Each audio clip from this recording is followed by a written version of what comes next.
Olá, amantes de histórias e mistérios! Sejam bem-vindos a mais uma jornada pelo passado. Hoje, vamos desvendar uma das narrativas mais enigmáticas e fascinantes da história da humanidade: a Torre de Babel. Já parou para pensar por que falamos tantos idiomas diferentes? Por que uma família na China não entende uma família no Brasil sem um tradutor? A resposta pode estar escondida nas ruínas de uma torre que ousou tocar os céus. A história começa em um tempo distante.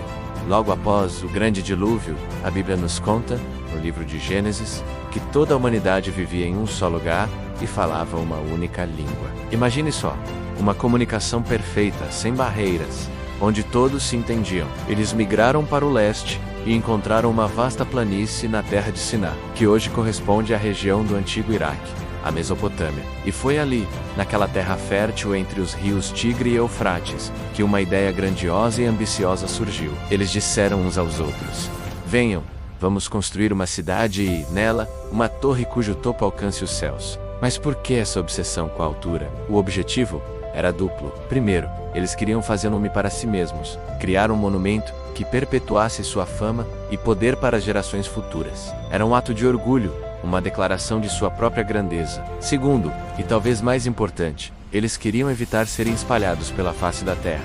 Era um ato de união forçada, uma tentativa de controlar seu próprio destino e permanecerem juntos centralizados. Para essa construção monumental, eles usaram uma tecnologia inovadora para a época: tijolos cozidos, em vez de pedras, e betume, como argamassa. Isso mostra um nível avançado de organização e conhecimento técnico. A torre não era apenas alta, era um símbolo de engenhosidade e cooperação humana. A construção avançava a passos largos. A cidade crescia ao redor da torre, e a torre subia, cada vez mais imponente, em direção ao céu. O som do trabalho era constante, uma sinfonia da ambição humana, tudo sob o comando de um líder poderoso, frequentemente identificado como Nimrod, um grande caçador e o primeiro rei poderoso da terra. Mas essa ambição toda não passou despercebida. A narrativa bíblica nos diz que Deus desceu para ver a cidade e a torre que os filhos dos homens estavam construindo. E o que ele viu o preocupou. Não era a altura da torre que era o problema, mas a motivação por trás dela. Deus viu um coração cheio de orgulho e uma tentativa de alcançar o divino por seus próprios meios, de se igualarem a ele.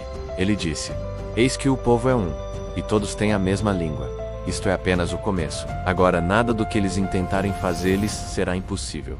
Essa frase é chave. A união e a linguagem única davam à humanidade um poder quase ilimitado. Deus viu que esse poder, guiado pelo orgulho, poderia levar a humanidade a um caminho de autodestruição. Para evitar isso, ele tomou uma decisão drástica, mas, na sua perspectiva necessária, ele decidiu confundir a língua deles, para que não pudessem mais se entender. Imagine a cena instante. O canteiro de obras, que antes era um exemplo de cooperação, mergulhou no caos absoluto. Um pedreiro pedia um tijolo e recebia areia. Um carpinteiro dava uma instrução, e seu colega ouvia apenas um som estranho e sem sentido. A comunicação, a base de todo o projeto, foi quebrada. A frustraca, a raiva e a desconfiança tomaram conta. O trabalho parou. A grande torre, o símbolo de sua unidade e orgulho, tornou-se o epicentro da confusão. Incapazes de se comunicar e de continuar a construção, os povos começaram a se agrupar com aqueles que falavam a mesma nova língua. E, assim, o que eles mais temiam aconteceu. Eles foram espalhados por toda a face da terra. A cidade foi abandonada, e a torre inacabada ficou como um lembrete silencioso da ambição frustrada. Por isso, o lugar foi chamado de Babel, que em hebraico soa como a palavra confundir. A grande unidade foi fragmentada em uma diversidade de nações e culturas. Essa é a história como a conhecemos. Mas, será que existe alguma evidência histórica ou arqueológica que a sustente? Aqui é onde a história se encontra com a ciência. Muitos estudiosos e arqueólogos acreditam que a inspiração para a Torre de Babel pode ter sido os zigurates da antiga Mesopotâmia. Zigurate, o que é isso? Eram estruturas massivas em forma de pirâmide escalonada, construídas em cidades como Babilônia, Ur e Uruk.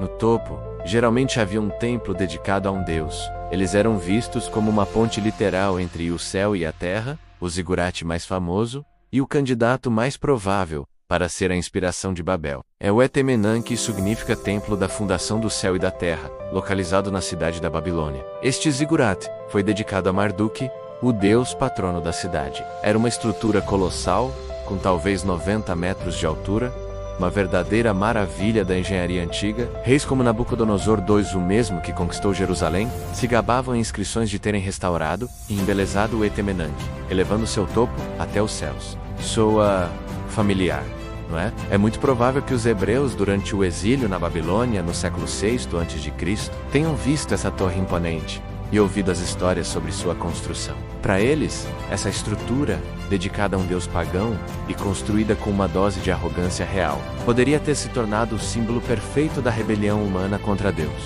A história da Torre de Babel, então, não seria apenas sobre a origem das línguas, mas também uma crítica teológica ao orgulho e à idolatria das grandes potências da época. Mas é a questão central: a confusão das línguas? Como a ciência explica a diversidade linguística, a linguística histórica, o campo que estuda a evolução das línguas, tem uma visão diferente. Os linguistas traçam as origens das línguas modernas até famílias linguísticas mais antigas. Por exemplo, português, espanhol, francês e italiano vieram do latim, que por sua vez pertence à grande família indo-europeia. A teoria científica predominante é que as línguas não surgiram de uma vez, mas evoluíram gradualmente ao longo de milhares de anos. À medida que os grupos humanos se separavam geograficamente, suas línguas também começavam a divergir. Pequenas mudanças na pronúncia, no vocabulário e na gramática se acumulavam com o tempo, até que, após séculos, o que antes era um único idioma se tornava vários dialetos e, eventualmente, línguas completamente diferentes. É um processo natural de mudança e adaptação, não um evento único e repentino. Então, como conciliamos essas duas visões, a narrativa bíblica e a explicação científica? Muitos teólogos e estudiosos hoje não veem a história de Babel como um relato literal e científico da origem das línguas. Em vez disso, eles a interpretam como uma parábola poderosa, uma história com um significado profundo sobre a condição humana. A mensagem central da Torre de Babel é atemporal. É um alerta contra o orgulho desmedido. A hubris, como diriam os gregos, é sobre os perigos de quando a humanidade tenta se colocar no lugar de Deus, confiando apenas em sua própria força e tecnologia para resolver todos os seus problemas e alcançar a imortalidade. A torre é um símbolo da ambição que não reconhece limites e esquece a humildade. A história também nos ensina sobre a natureza da verdadeira unidade. A unidade que os construtores de Babel buscavam era forçada, baseada no medo de se espalhar e no desejo de autoexaltação. A confusão das línguas, embora pareça uma punição, pode ser vista de outra forma. Ao espalhar a humanidade, Deus forçou a criação da diversidade. Novas culturas, novas perspectivas, novas formas de ver o mundo. A diversidade não é uma maldição, mas uma riqueza. O desafio, então, não é voltar a uma única língua, mas aprender a nos comunicar e a construir pontes apesar de nossas diferenças. Pense nisso. A tecnologia de hoje nos permite fazer o que os construtores de Babel não conseguiam. Temos tradutores instantâneos, a internet nos conecta globalmente. De certa forma, estamos reconstruindo a torre, não com tijolos, mas com dados e fibras ópticas. A pergunta que a história de Babel nos faz hoje é: que tipo de torre estamos construindo? Uma torre de orgulho, para fazer um nome para nós mesmos? Uma torre de compreensão, para nos conectarmos genuinamente uns com os outros, respeitando nossas diferenças? A Torre de Babel, seja um fato histórico ou uma metáfora profunda, continua a ressoar, porque toca em algo fundamental sobre quem somos. Seres que anseiam por unidade, mas lutam com o orgulho. Seres capazes de grandes feitos, mas também de grandes fracassos. Ela nos lembra que a verdadeira comunicação vai além das palavras. Envolve escuta, empatia e humildade. E aí, o que você acha? A Torre de Babel foi um evento real ou uma parábola sobre a natureza humana? Deixe sua opinião aqui nos comentários. Vamos adorar saber o que você pensa sobre esse mistério milenar. Muito obrigado por embarcar nesta jornada conosco. Se você gostou de desvendar os segredos da Torre de Babel, não se esqueça de deixar o seu like, compartilhar este vídeo com seus amigos curiosos e, claro, se inscrever no canal para não perder nossas próximas aventuras pela história. Eirei